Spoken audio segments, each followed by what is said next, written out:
அனைவருக்கும் வணக்கம். நான் திருமங்கலக்கோட்டை கீழையூர் அரசு மேல்நிலைப் பள்ளியில் 11ஆம் வகுப்பு படிக்கிறேன்.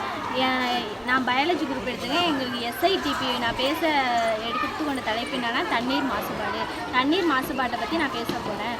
உலக உயிர்கள் அனைத்தும் வாழ்வதற்கு முக்கிய ஆதாரமாக விளங்குவது தண்ணீர். இப்போலாம் தண்ணி எடுக்கிறதுக்கு நிறையா ஆற்றுல குளத்துலலாம் எடுக்காமல் நிறையா ஆழ்துணை கிணறுலாம் போட்டு தண்ணீர்லாம் எடுத்து பூமியை மாசாக்குறாங்க. அது மட்டும் இல்லாமல் கடல் எல்லா இடத்துலையும் குப்பை, ஆறு, குளம் எல்லா இடத்துலையும் கொண்ட பிளாஸ்டிக் கழிவுகளை கொட்டுறதுனால நீர் மாசாகுது. தொழிற்சாலை கழிவுகளை கொண்டு அது ஆற்று தண்ணியில், குளத்து தண்ணியில் சேர்க்கறதுனால நிறைய கொடிய நோய்கள்லாம் மக்களுக்கு பரவுது. அதனால் தண்ணியில் குப்பைகளை கொட்டாமலும் மாசு கழிவுகளை சேர்க்காமலும் பாதுகாக்கணும்னு நான் கேட்டுக்கிறேன்.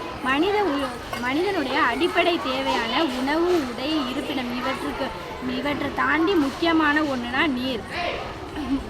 சுத்தமான குடிநீர் பருகாமல் மாசற்ற குடிநீரை பருகினா மக்களுக்கு நிறைய நோய்கள் பரவ வாய்ப்பு இருக்குது. அதனால எல்லாரும் நல்ல தண்ணியை மட்டுமே குடிக்கணும்.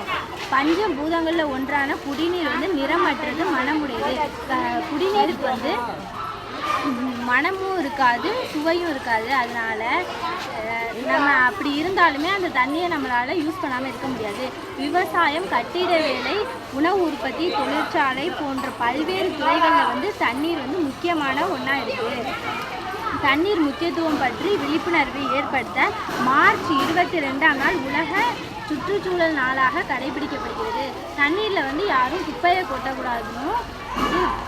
கொட்டக்கூடாது, தொழிற்சாலை கழிவுகளை தண்ணியில் கலக்கக்கூடாதுன்னு நான் கேட்டுக்கிறேன். நன்றி. உலக உயிர்கள் முக்கியமான உயிர் வாழ்வதற்கு ஒன்று தண்ணீர் இல்லாமல் நம்மளால் யாராலையும் உயிர் வாழ முடியாது.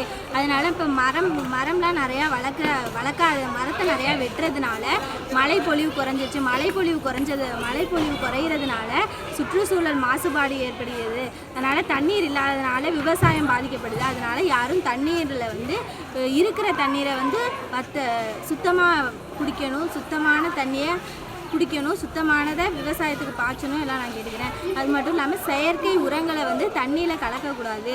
எப்போ தண்ணீர் குடிக்கிறது கொதிக்க வச்சு தான் குடிக்கணும். தண்ணீரை எல்லாத்துக்கும் அளவாக யூஸ் பண்ணணும், எல்லாத்துக்கும் அதிகமாக யூஸ் பண்ணக்கூடாது. தேவையான தண்ணீரை மட்டும்தான் பயன்படுத்தணும்.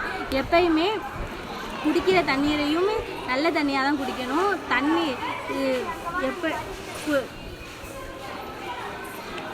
சுத்தமான குடிநீர் பருகாமல் அசுத்தமான குடிநீரை பருகக்கூடாது. விவசாயம், கட்டிட வேலை எல்லாத்துக்குமே தண்ணியை தான் யூஸ் பண்ணுறாங்க.